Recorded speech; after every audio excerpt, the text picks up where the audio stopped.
Look who's joined us now, chairman of Matchroom. Eddie Hearn has joined us. Eddie, I mentioned at the top of the show. I don't like chairman. You don't like chairman? I know that's my official title, Yeah. but it just makes me sound old. Just Eddie Hearn? Do you know what I mean? I mean, what sort of younger it might be like chairman? the boss. Yeah. My old man's a chairman, but that's me. So Here's he's your title, president. Eddie. I mean, I just think he wanted to be president. President sounds really good, doesn't it? President sounds really good. Eddie, I mentioned at the top of the show that we've gone through the gears now. Fight camp was really good, but a really small crowd. We're back to what Matchroom does best now. Fights in stadiums, 20,000 fans here. This is going to be a good one tonight. Yeah, fight camp is unique. You know, it's a unique experience, and of course, there at the HQ, this is, like you said, this is our bread and butter. Yeah. And this is proper. I mean, I said to someone the other day, I'm not seeing any cards like this. I mean, you include Smith Fowler in Liverpool coming up, and what will be as well, Dillian White, October the 30th. You're just not seeing cards of this quality, of this depth, and to do it here outdoors, I'm so excited. I mean, I'm excited about the whole card. I was listening to you guys rattling them off there, and of course, Josh Warrington, very nervous for him. I was with the Mexican team last night, just having a chat in reception. I said to them, what do you think? And they went, oh, he's going to destroy him. I mean, not even, they think there is absolutely no chance that Josh Warrington can win this fight. And he's a betting favourite, by the way. He's going to have to do something special, but if anyone can do it, and if you ever needed an environment to do it, this is it here tonight. That's what we've mentioned, isn't it, Tony? The fact that he's got his 20,000 fans back. This is what he normally fights, right? Yeah. Look, behind the closed doors was difficult for him. We know that. He doesn't get up for it. That's what he said. He will get up for this one. He's got to be. This is a defining fight in Josh Warrington's career. At this stage right now, it's the most important fight of his career so far. And he's got to perform. As I've said before, he's someone who's not going to completely change his plan. I don't believe, as I said, we've talked about the Ruiz fight and AJ fight. He hasn't got that in his makeup yet. Well, he hasn't shown us he's got it to stick in the ring and just put someone on a jab.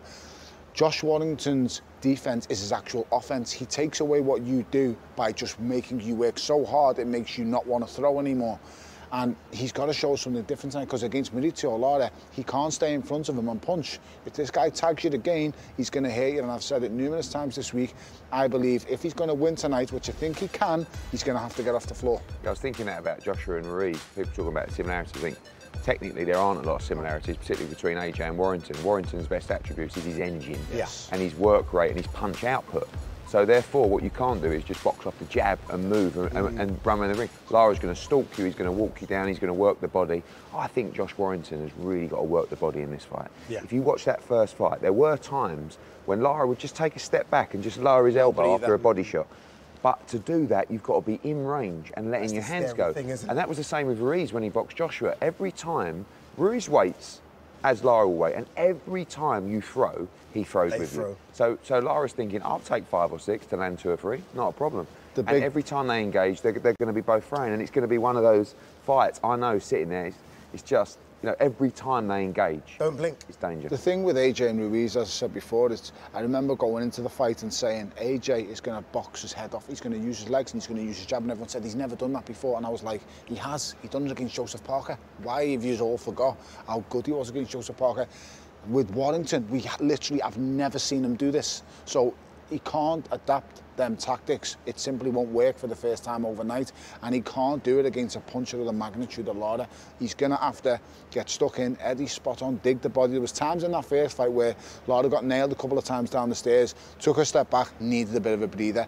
The thing that he's going to be careful of is Lara last time wasn't late notice, but he didn't have 12 weeks like he's had now. 4 weeks. So, you know, this time he's had 12 weeks. Yeah. So when he gets hit down the stairs, he's going to be like, just watch his reactions. Lara is every bit as pumped up as Josh Warrington is. He's annoyed that we're calling this a fluke. He's annoyed that we're questioning that at the weigh-in, what he won. I've never seen him so agitated and angry at the weigh-in. He's ready for this one. It's going to be a fantastic main event, this. Yeah, I keep analysing the fight over and over, and it's like, part of me, I always felt that, like, Mauricio Lara can't have just come from nowhere, right? So I know he's good and I know he's dangerous, but he's not Juan Manuel Marquez. You know, he's not Canelo Alvarez. He's not. So he's from a group of Mexican fighters that, you know, his reputation is he's rugged, he's tough, he's strong, but he's limited.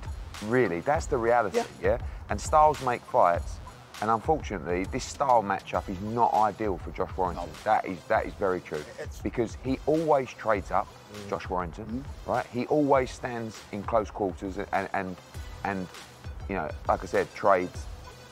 And that's just a horrible thing to do against Mauricio Lara. So what do? You know, he can't box off the back foot and just try and jab a move. He's going to get beaten up. Let's be honest, he's going to have a war in there, isn't he? He's going to have a war. Well, if he does, but he can't. He can't, because then he's going to get stopped again. He's got to tire him out. He's got to make Mauricio Lara fight at a pace that is uncomfortable for him, and that is very hard, bear in mind, to do to a Mexican fighter, because these guys are used to fighting at a pace consistently all the time. I said to his manager last night, I said, yeah, but, you know, they were going, yeah, but when Warrington gets in front of the crowd, he will want to stand and fight. And I said, yeah, but you don't know what your guy's going to think when he steps out here in front of 20,000. He's never felt this He before. said to me, you don't know where he comes from.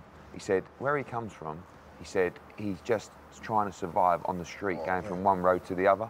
This doesn't bother him. And I thought, oh, blimey. I was hoping. Similar to your upbringing, very similar. You know, listen, Brentwood. Listen, Brentwood used to be a bit naughty. Back in the 90s, Brentwood was bad. Seriously, really bad. I mean, you know, there were days you had to go to another village to get the hay. You know, but on a serious note, like these people, like they're just. But I don't agree with that. I'm not so sure. Like he's got to make, and for people who don't know, there's the ring walk through the main stand there to the ring. For the main event, they walk all the way down the back of that stand, down to the stand at the end. The fireworks go off, the pyrotechnics go off. There'll probably be a few beers flying around as well. Yeah. It won't be pleasant for Mauricio. Who's walking first? Who's walking second? Warrington's walking first. Oh, right? So, you know, so I mean, again, it's good and bad. The good news for Warrington is that he can see Lara get to experience that. The bad news is he's in the ring for a little bit longer. Yeah. Obviously, it's going to be chilly, but that's he's the home fighter walking first because he lost. Of course, this is what proper promotional outfits do. They give the right to the man who's won. If this was somewhere else on another bill, they would make their man walk second. Now I know that Josh has the home corner. It's his hometown. But he's walking first. I just feel that also when you're talking about the fight, yeah, you should walk first. You just got beat. Yeah, of course. And that's and you've got to have that mentality. You're a challenger right now. Yes. You've got to come back. And the reason that he lost is because he was complacent. And he won't be complacent walking first. And it's just part of the feeling of, I need to get this back. You know, this win for me is like winning the world title. And I'm excited to see Lara experience it because I know he comes from a tough background, but I don't think he's going to enjoy it like they think he will. You mentioned complacent there. Someone who's never complacent is Katie Taylor. She takes on Jennifer Hearn for all the marbles in the lightweight division. Another big fight for Katie Taylor. 4 fights in 12 months as well, so she's been really busy. We don't normally see fighters busy like this, apart from Canelo. In fact, there's no champions that are busy like this. She's active, and that's what we love about Katie. She's active because I mean, I don't mean this in a harsh way. She hasn't got anything else in her life that she focuses on other than her boxing. She gives her life. She loves her family. You know, she's extreme. No golf like you, Tony. No, not at all. Don't start. Have you seen the swing? Yeah. Right. But she's obviously very consistent with her faith and her family. But boxing is, she'll finish tonight. I know that tomorrow morning when I see her in the hotel, she'll be asking me for the next date, right? So that's what she's all about.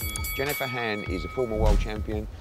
She's a mandatory challenger. She's also a big lightweight. You know, Brian Peters was saying this today. Katie Taylor is really, you know, she probably should have started at super feather. She goes in the ring at about 136, 137 pounds. She puts 1 or 2 pounds on during the fight. Hearn will be 6, 7 pounds heavier than her tonight. I'd like to see Katie stand in the pocket and engage a little bit more. You know, early on in her career, she was doing that a lot more. You know, she was dropping opponents with left hooks to the body and stuff like that. She's also very, very good, very fast. And I do think she'll get the stoppage tonight, actually. That's what I think will be the difference. I think she's, you know, and the story, it sounds like something I'd make up, but her daddy's from Leeds. She's supported Leeds United all her life. She's going to get an unbelievable reception here tonight. You know what people are going to do that, Eddie? Sorry to interrupt you. People are going to say, what next for her? We saw you put on the 140-pound female tournament. Yeah. They all want Katie Taylor. Jessica McCaskill is just over there. She knows she wants the rematch. Do you think that, though? Do you think what next? Are you planning out that the next 12 months? I'm planning the end of her career to that point. Yeah. You know, and my interpretation of the end of her career is very different to Katie's. You know, I would love to see her retire undefeated as the greatest fighter of all time. She will want to go on for another 3 or 4 years because she feels fresh. She loves the sport. In her head, why retire? I feel great. I'm winning. and I love what I do. So I look at it like now, and I look at Hearn, and then I look at a fight before the end of the year. Yeah. You know, you've got Jessica McCaskill there, of course, undisputed at 147 pounds. Yeah. That's just beaten the main woman, Exactly. not once, twice. And probably gave Katie one of her toughest fights. Yes. That was at 135 pounds when Jessica was really a novice as well. The 140 pound tournament winner will be a big play. Katie Taylor against Chantel Cameron is a big fight if they're both undisputed. And of course Amanda Serrano, that's the biggest fight in women's boxing. That's not a fight that I see happening until March or April next year, but you know, I look at Serrano, I look at Cameron, I look at McCaskill, you know, and then you're sort of another year down the line. And if she can be successful against all those, you know, what else is there to do? But she loves what she does, and I get a real buzz out of just watching people, you know, show her respect and adulation because she deserves it so much. And I think back to her debut at Wembley many years ago when everyone was a bit, Not sure. Women's boxing She's not grown really the for me, sport. I don't know. And after that night, even through one fight, they walked around and said, wow, she was amazing. And since then, every time she has boxed, the fans watching, the fans in the arena have gone, she's amazing.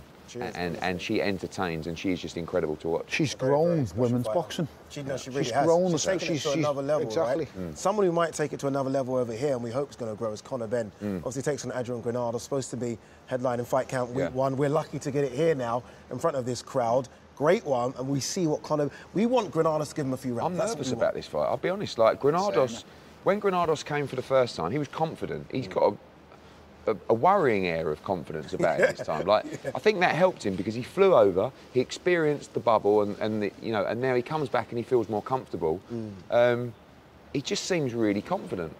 You know, Conor, of course, coming back from COVID. I wouldn't say we won't know how he's affected by that because he's been absolutely crushing it in the gym. You know, but yeah, exactly. I can't believe he's brought a t-shirt out. Yes. But I'm worried about that fight because I think in this environment as well, Conor is a bit crazy.